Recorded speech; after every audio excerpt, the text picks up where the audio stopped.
In this video, we're going to be taking a look at the EVGA Power Boost.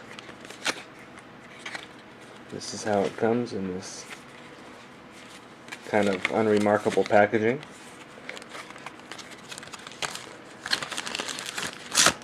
And we'll open it up, and then on the inside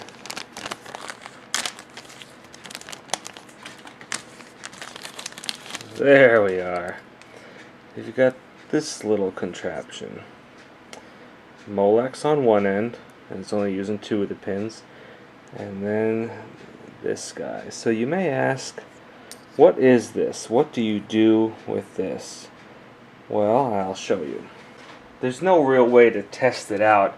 I can kind of show you how it works, or how it plugs in, or the theory behind it I can explain, but I'll show you here anyway. Okay, so you take a PCI Express slot. You can use 1, 16, and 8, 4, it doesn't really matter. In this particular case, I'll show you the 1. And then it pops into here, but it has to be PCI Express. It won't fit. And then it fits in the first little portion here, and then so it fits there, and then you have there, and then so it'll just fit right in these, right in that. Trying to think of the word here, but you get the idea. Just like a puzzle.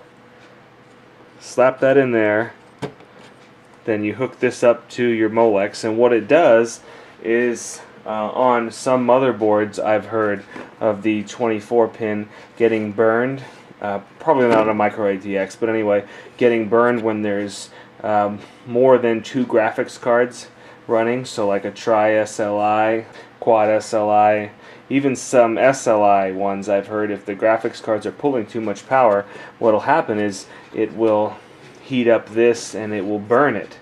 Because it'll start pulling too much power into the board. So what this does is this gets 12 volts, not sure how many amps, but it puts it into the PCI Express power lanes. Similar to some of the newer motherboards, you'll see a Molex connector here, or possibly I've seen some with Molex connectors on the bottom. I've seen some even take SATA's power to give more power to the PCI Express lanes only. I've also, I guess I've seen 6-pin here as well too.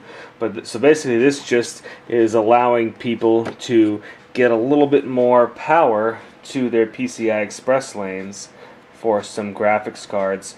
I'm going to install this in mine. I'm running an SLI on a pair of 580s. Like I said, I don't know if it's going to make a huge difference, but you know, I think this thing was $9.99 on EVGA's website, and it cost me $5 to ship. So my thoughts is, for $14.99, I mean, it's cheap insurance to not have any later problems on the board or the capacitors or anything, because you're just trying to push too much power through them to power the 75 watts per slot on the PCI Express lanes. And just because it's EVGA, I don't see any reason why it wouldn't work on any other motherboard. I don't see why it would hurt anything. I mean, all graphics cards have the power draw, so why couldn't this work in any motherboard? I can't see why it wouldn't. I'm going to try it out in mine, and I don't expect to see any problems. I think it's just EVGA produces this, so that's why they're claiming it works for their boards. It also comes with a sheet here too, kind of showing you the wrong way to install it, and it says it will damage your motherboard if you install it incorrectly. Will damage the adapter and motherboard, and will void your warranty. So that is the EVGA Power Boost. I think it's a pretty unique item, like I said before.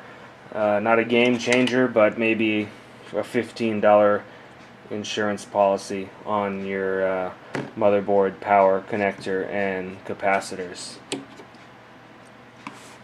Okay, as always, thank you everybody for watching.